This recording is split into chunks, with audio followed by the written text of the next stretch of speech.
I'm Ngozi Okure. Welcome to my YouTube channel. If today is your first time here, you're welcome. Please subscribe to my channel and leave a comment for me below saying I subscribed, and I'll be so glad to connect with you. Now today, we will be looking at how to overcome poverty mindset, part 1. How to overcome poverty mindset, part 1. Now this video is going to have 2 parts. In the very first one, we are going to discuss how to overcome poverty mindset, and then we'll look at some of the indicators that somebody has a poverty mindset. Now, what is the meaning of poverty mindset? What do I mean by that? Now, by poverty mindset, I mean a situation where someone has an inclination to habitually think thoughts that are in sync with poverty, lack, deprivation, and other such self-sabotaging thoughts. A situation where somebody is habitually thinking thoughts that are laden with poverty, lack, and deprivation. We say that that person has a poverty mindset. Now, why is it so important to overcome this mindset? It's very important to overcome the poverty mindset because we have found out that poverty is rooted in the mind, and to overcome it, we have to dig out those thoughts and the belief systems that support it. That's the only way to sustainably overcome poverty. Now, before we continue, I want to tell you a story. Now, I want to introduce you to Charles. Charles is a 34-year-old young man. He works in a financial institution in Lagos. Now, having worked there for a couple of years, he became attracted to a co-worker named Jane. And very soon they began to talk marriage. They began to discuss marriage. But Jane had some fears, okay? Jane has noticed that Charles is critical about the wealthy, always, talking negatively about wealthy people, that he equally doesn't enjoy personal development related resources, doesn't want to climb the ladder of personal development, and is equally afraid of taking risks, is afraid of investment. So Jane is so concerned about all this, okay? Now, what Jane saw was Charles in the corporate world. He saw him wearing his suits and tie.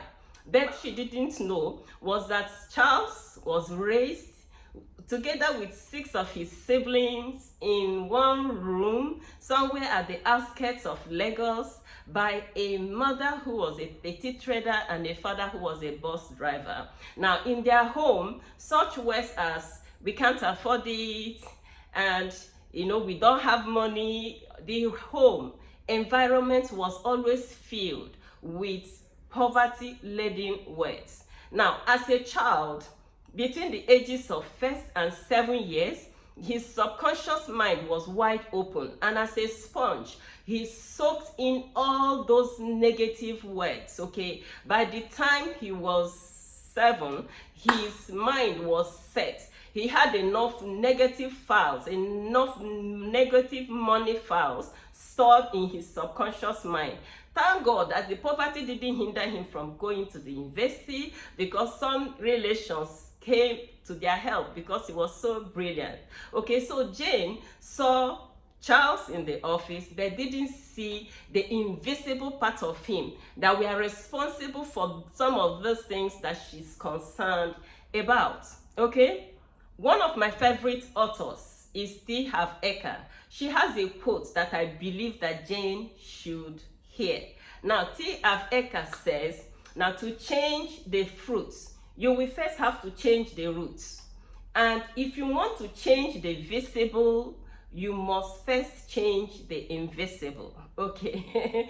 Okay, so Jane that wants to change Charles, we first of all have to change the invisible thoughts and invisible beliefs that are lodged in his subconscious mind. And that is why we are discussing how to change the poverty mindset.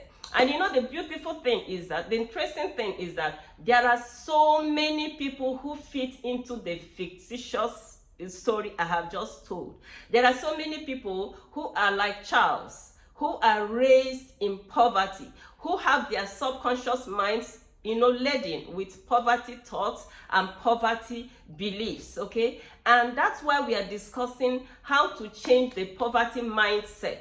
Because before somebody can create wealth, the person must have to overcome the poverty mindset, and then he will now go ahead to create wealth and to be a blessing to their world. You know that poverty is a serious issue. I listened to a young girl recently talk about how she pulled the trigger to kill someone because she was given 10,000 naira. Okay, she was given 10,000 naira, which is less than $20. Okay, so you see that poverty is a destroyer, and that's why the word of God rightly said that the destruction of the poor is their poverty. And that is why I encourage everybody to ensure that you overcome the poverty mindset, take it aside, bring in the abundant mindset to replace it. You see, God is a God of abundance, and there is abundance in nature, and we can all create abundance once we take a decision to overcome the poverty mindset. I must tell you that it is not a very easy thing, but it is something that can be done, because there are people who have done it in the past. We can do it, okay? So let's look at some of the indicators, a few indicators of the poverty mindset, some of the things you can see in somebody, and then this person has a poverty mindset. What are some of the indicators of the poverty mindset? Now, one of the first indicators you will notice about a person who has a poverty mindset is that they always worry about money. They always worry about money. Now, money is such a very important thing. So there is money in our thoughts. Most of us, we have money in our thoughts always. But some people have thoughts about how can I multiply the money I have? How can I invest the money I have? But for the man who has a poverty mindset, he's always constantly worrying. He's constantly afraid about, how to pay bills. Okay, so that's one of the indicators that people who have poverty mindset, they always constantly worry about money. Now, the next thing is that people who have poverty mindset, they are critical about successful people. They don't have kind words for successful people. They call them names. They think that because they have succeeded, they must have done one bad thing or the other. And it's not everybody who has succeeded in life that has done a bad thing. There are people who follow the principles of success and they succeed, okay? And the thing is this, why it's so bad, why it is important that you stop, attacking success is because in life, we are living magnets. We attract what we desire, what we admire, okay? So when somebody begins to attack success, the person naturally will repel success, okay? Now, the next thing is that they believe there are no opportunities. Now, somebody who has a poverty mindset is usually blinded to opportunities around them.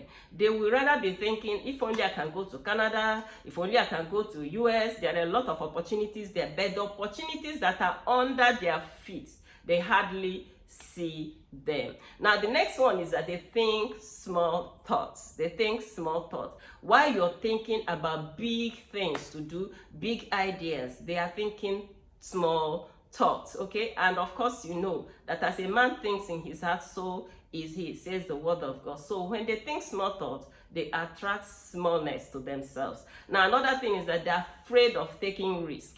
Now, because they're afraid of taking risk, even when they have money, a person who has poverty mindset will not invest his money. He will think that, I will lose it. He's afraid that he might lose his money, so he will not make investment. Now, remember what we said in some of our videos. We said that the difference between the rich and the poor most times is because while the poor spends his money in consumer items, the rich invest his money. So because those people who have poverty mindset do not make investments, usually they stay at the poverty zones of life.